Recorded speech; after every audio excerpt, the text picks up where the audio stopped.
This is episode 15 of Teacher Approved. You're listening to Teacher Approved, the podcast helping educators elevate what matters and simplify the rest. I'm Heidi. And I'm Emily.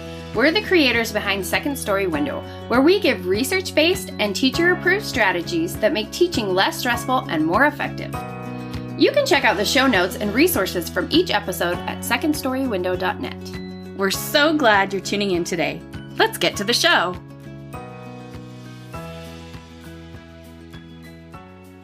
Hey there! Thanks for joining us today.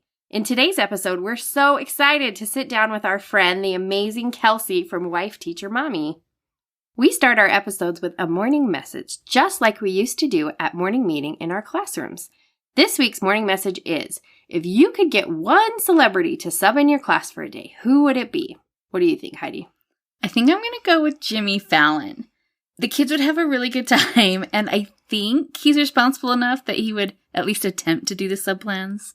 Yeah. Probably wouldn't get too far, but I think he'd try them. What about you, Emily? Who's your celebrity sub? I feel like Julie Andrews would just be the most epic sub. Oh, absolutely. I know I always tried to channel my inner Mary Poppins when I was teaching, so that feels like a perfect fit. We have some responses from our community to share, too. Sarah said, I would love for John Krasinski to sub in my class. I met him in the airport, and he's so kind and funny. And I said to Sarah, and maybe he'd bring Emily Blunt along, too, which would be double win. Yeah, but then you wouldn't want to leave your class. That's true. You'd want to be there while the sub is there. Kat said, Daniel Radcliffe, because my students love Harry Potter. Oh, that would be life-changing. Yeah, Teacher of the Year. Kathleen said, Carol Burnett. She just lives a couple of miles from me, and I would love it if she wanted to read to my second graders. Okay, we're probably showing our age, but we totally love Carol Burnett. I think she'd be a perfect fit. That should have happened a long time ago. Sarah said, Morgan Freeman, because everyone would listen to that voice. Oh, absolutely. No behavior problems that day. And Rana said, Stephen Colbert, because he would be a kind, responsible adult and would make them laugh. Students love engagement. I think he would be perfect. I think in an alternate universe, there's a Mr. Colbert out there. He seems like a natural teacher. Yeah, he'd be perfect. Especially for secondary. And Anna said, Tom Hanks, think about the stories he's told over the years. His passion, humor, and wealth of knowledge. I would love to see him teach an ELA class. Oh, that sounds perfect. Netflix needs to get on that. Yeah. We'd love it if you come join the conversation over on Instagram. We're at Second Story Window, and that's with a 2. We're so excited to have a conversation today with Kelsey from Wife Teacher Mommy. She is a former teacher and sub turned homeschool mom who has helped hundreds of thousands of educators cut down planning time and balance the many roles in their lives with her time-saving resources, blogs, and her new podcast.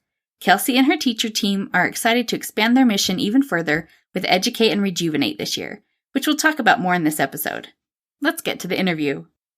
Welcome, Kelsey from Wife Teacher Mommy. How are you doing? Hi, Kelsey. I'm so good. I'm happy to be on your show today. I love your Teacher Approved podcast so much. Thank you. We are excited to get to talk to you today. Can you introduce yourself to our listeners? Yeah, I would love to. I'm Kelsey, and I'm the owner of Wife Teacher Mommy. I started that in about 2014. Before that, I was a teacher and a substitute. And now I am a homeschool mom. So I've kind of been all over the place with my education adventure. And with Wife Teacher Mommy, we serve pre-K through 6th grade teachers. And we also right now are very excited to be hosting our virtual conference for the first time.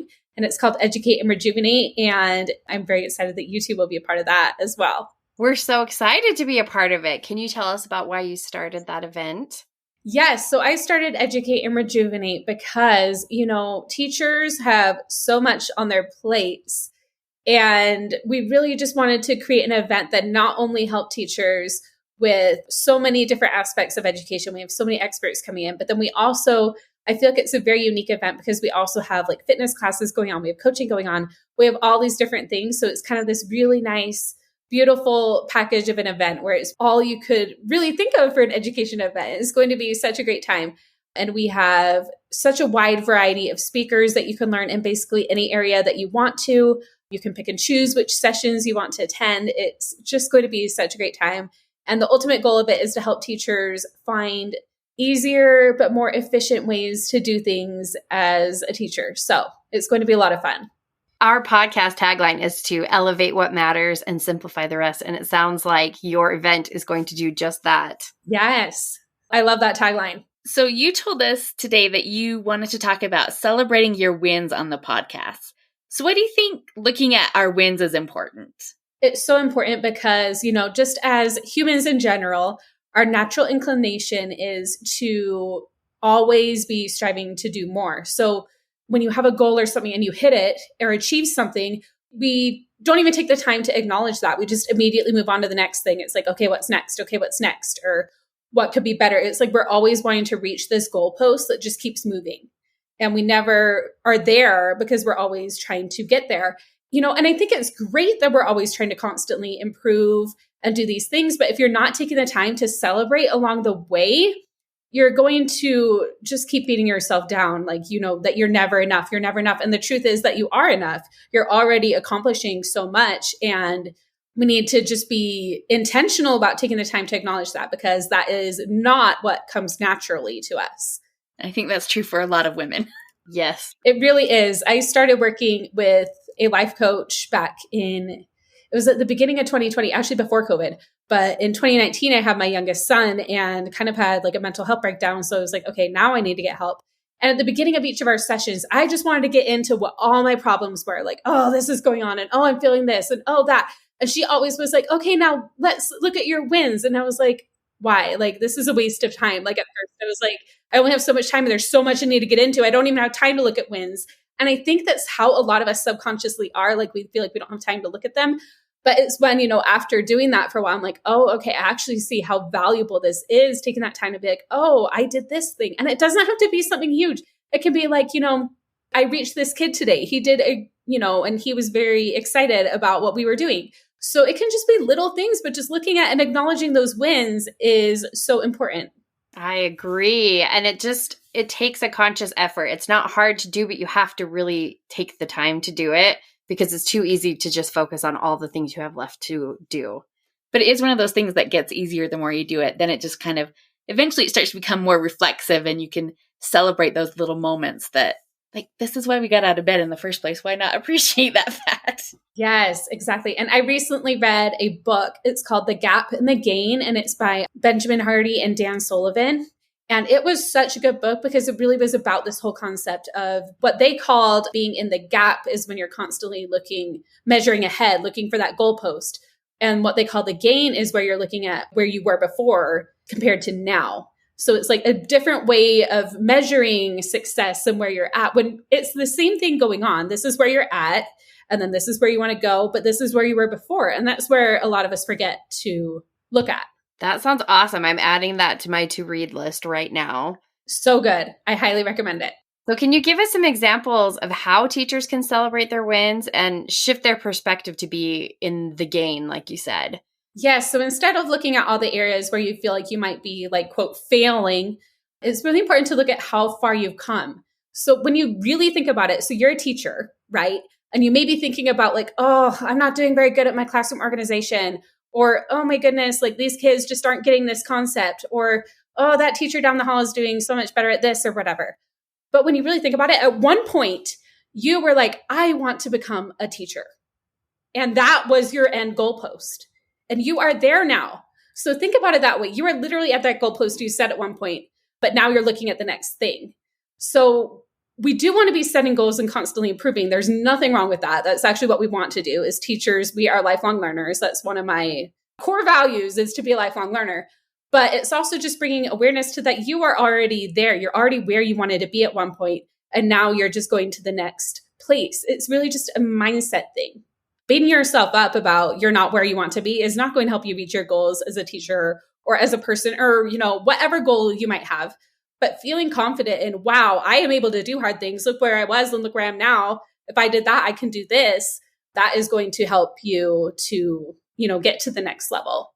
I'm going to second that, because I used to take a lot of pride in how hard I was on myself, and it did not help me be better in any areas. So I think that is so important that we are shifting that mindset to celebrate where we are and use that momentum to help us get to the next step, instead of just trying to punish ourselves into being better. Yes. And I will also say that when you find yourself doing that, punishing yourself, you don't need to continue to like spiral about it. Like, oh no, I'm doing that again. I'm beating myself up. Don't beat yourself up about beating yourself up.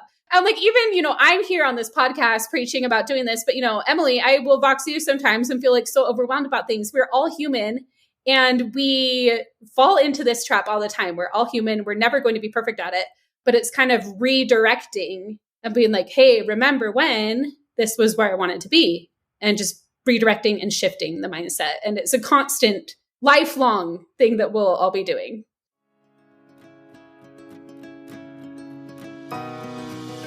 Hey, it's Emily interrupting this episode to invite you to join us for our free Design Your Summer Challenge. This challenge will help you identify what you need for recovery this summer and make a plan for back-to-school readiness. You can sign up now at secondstorywindow.net/designyoursummer. We hope you'll join us. One thing that can make this really tricky is comparison, especially with things like social media or what the teacher next door to you is doing. Mm-hmm. So why do you think that's so damaging, and how could we fight against that? Yes. And actually another really good book. I will give all the book recommendations. We love books. A good book I read about this was called Comparisonitis. It's by Melissa. Oh, I do not remember her last name, but it was so good because she talked all about comparison. Like, you can literally write a whole book about comparison. She did.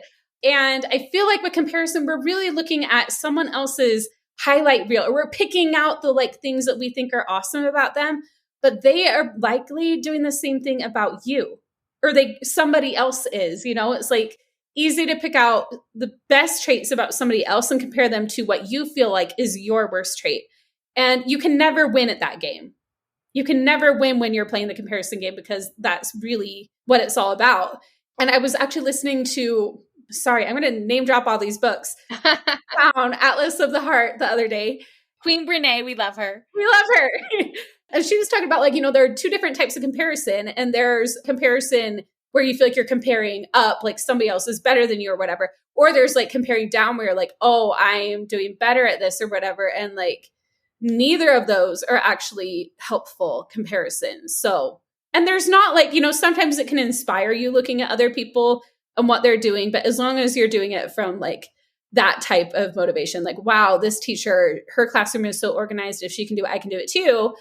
That might be a helpful comparison. I mean, I guess I'm kind of contradicting myself right there, that it's never helpful, but I think the comparison we're talking about, the negative comparison, is not helpful. Well, I think it's good for teachers to remember that we're each totally different teachers. We have a different group of students that need different things. And so we should be focusing on trying to be the best version of ourselves to meet our students' needs and what they are specifically, instead of trying to match some benchmark you're seeing from what other teachers are doing. Exactly. And it's all about looking at where we're doing great and not comparing that to where someone else is at, because we're all at our own points, like you said.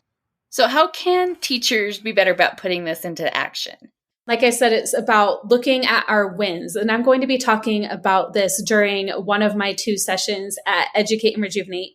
But for today, I want to share something that I've been doing that I feel like has been super helpful, that all of you can apply right away. And I took this from that first book I mentioned, The Gap in the Game, but I have actually been doing this, and I'm kind of doing it my own way that I found super helpful. So every night before going to bed, I write down 3 wins that I'm going to have the next day. Now, the key to this is you're not stretching yourself with these 3 wins, okay? You might be like, oh, I want to get more than that done. That's fine. But you are picking the very top 3 that you know you are going to be able to accomplish that day. That is the key to this. So for example, it could be organizing 1 drawer in your desk if you're working on organization, or planning 1 specific engaging lesson, or closing your exercise ring on your Apple Watch. And for me, it's 3 for work and life, literally only 3. That sounds very doable. Yes. So 3. And for me, sometimes it varies. Sometimes 2 are work and 1 is personal. Sometimes 2 are personal, 1 is work related. It just depends on kind of the priorities that day. Then the next day, I open up that same journal and I get to confirm that I did in fact hit those wins. And then I usually get to then write a few more that I did beyond those 3. So I'm like, wow, look how much I'm doing. And then I come up with the 3 for the next day. So then when you keep this going every day, you'll see it really builds momentum. and you'll be able to constantly see all the ways that you are winning. That sounds like such a good idea. Yes. And the thing I really love about this is you can even incorporate finding the wins with your own children or with your students as well. And for them, it might just be one or having a group conversation. But what is a big win that you had today to get them in that mindset and that this is something that they can do too? And, starting that from a young age. So I'm really excited to be sharing more of this at Educate and Rejuvenate, but I feel like that is something that all of your listeners can be doing right now. So how can our listeners find out more about Educate and Rejuvenate? Well, you will link to that in the show notes, all about the event. And on that page, they will see all that will be happening at the event. There's so much. There's over 20 presenters. Our keynotes are Bree Richardson from Honest Teacher Vibes. She is so funny. And Amber Harper from Burnt In Teacher. And we have fitness classes. We have coaching. We have all the sessions. It's just going to be such a fun time. It's happening on June 28th and 29th. And it's only $5. And we are excited that we get to be a part of that too. Yes, I'm so excited. Yes, we're going to share some ideas about how to maximize your morning routines to get the most out of those first few minutes of the day. Yeah, setting the stage for success in the morning. That is going to be so good. And your listeners, if they've been listening to this podcast, they are going to want to attend your session. It's going to be so fun. They'll actually get a chance to interact with you in the Facebook group too, because all our presenters will be in there. So it's going to be such a fun time. If you love this podcast, if you love Emily and Heidi, their session alone is worth the $5. So, everything else is a bonus. We appreciate the endorsements. So we will be sure to link to the registration for Educate and Rejuvenate in the show notes. Now, Kelsey, in our episodes, we like to share a teacher-approved tip. So we were wondering if you had a teacher-approved tip that you could share with us. I sure do. So a lot of your listeners are probably new to Wife Teacher Mommy and may not know me. But for those who know me, they would probably know what this tip would be. And that would be to get your sub plans ready ahead of time. That is a big thing we preach at Wife Teacher Mommy. Our big thing that we started with was ready to go sub plans. And I won't get into all of that, but how I mentioned I was a former sub and sometimes I was left without plans. And that's why I started making them to make it easier for teachers. But really, when you have them done ahead of time, it's easier for you too, because then you don't have to stress out when you have to call in sick and you don't have to feel guilty about it because you have these really great plans laid out for you. So that would be my teacher approved tip. And I even have a freebie for you to help you get started with your sub plans. And you can find that at subplanningstarterkit.com, or I will give you that link so you can put it in the show notes as well.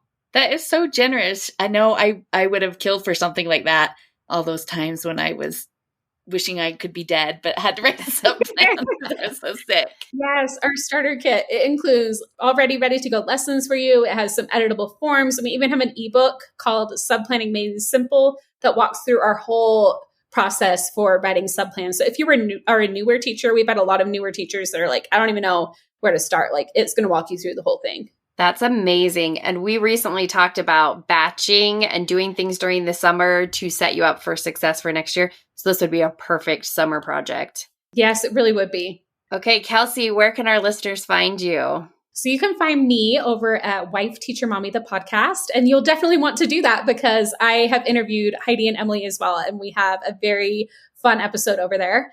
And then I'm also on Instagram at Wife Teacher Mommy and TikTok at wifeteachermommy.com. And my website is wifeteachermommy.com. You make it easy.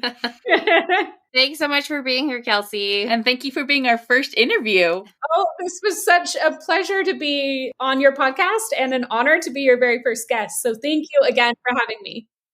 To wrap up the show, we're sharing what we're giving extra credit to this week. Heidi, what are you giving extra credit to this week? I am giving extra credit to the waffle game. If you are still riding the Wordle wave like we are, we still swap scores every day. Absolutely. Today was a bit of a head scratcher. This is kind of a fun spin on that idea. So it's a little more crossword style, but you have a grid with all the letters, and then you have to switch the letter tiles around to spell some 5-letter words. And it's just very satisfying. And it sounds so easy, but I did not get it the other day, and I was very frustrated with myself. But I appreciated that you told me you hadn't gotten it because then I knew to go slow. Don't go in so confidently. Yeah, which is how I tend to play this game. So, but then I'm so sad when I don't get it. It is a bummer, especially when you only got like 2 tiles left. You're like, oh, I can see what it could be. Yes. But if you're into the word game, that waffle game's a fun one to try. And Emily, what's your extra credit this week? I'm giving extra credit to the Office BFFs book. So if you're an Office fan, and especially if you like the Office Ladies podcast, you'll love the new Office BFFs book. It's by Jenna Fisher and Angela Kinsey. That's Angela and Pam from the show. They share some really fun insider info from behind the scenes of the show, including their own personal photos. I decided to go the audiobook route because it's available on Scribd, which I'm a subscriber to. So I am missing out on the photos, but I'm enjoying some of the extra audio bonuses that are only on the audiobook. Like there's a foreword that's read by Rainn Wilson that's only on the audiobook. And I guess I'm also giving extra credit to Scribd, which is a really awesome library of ebooks and audiobooks that you get access to with one monthly fee, unlike Audible where you pay for each book. But the selection's pretty good. I've been pretty impressed with it. I always check there first when I want to read something new. I'll put a link to the Office BFFs book and Scribd in the show notes. Yeah, they're both definitely winners. That's it for today's episode. Don't forget to sign up for our upcoming Design Your Summer Challenge. To join the free challenge, head to secondstorywindow.net/designyoursummer. Thank you for listening. If you like this episode, please leave us a rating and review in your podcast app. Reviews are so helpful for podcasters. See you next week. Bye. We hope you enjoyed this episode of Teacher Approved. I'm Heidi. And I'm Emily. Thank you for listening. Be sure to follow or subscribe in your podcast apps so that you never miss an episode. You can connect with us and other teachers in the Teacher Approved Facebook group. We'll see you here next week. Bye for now. Bye.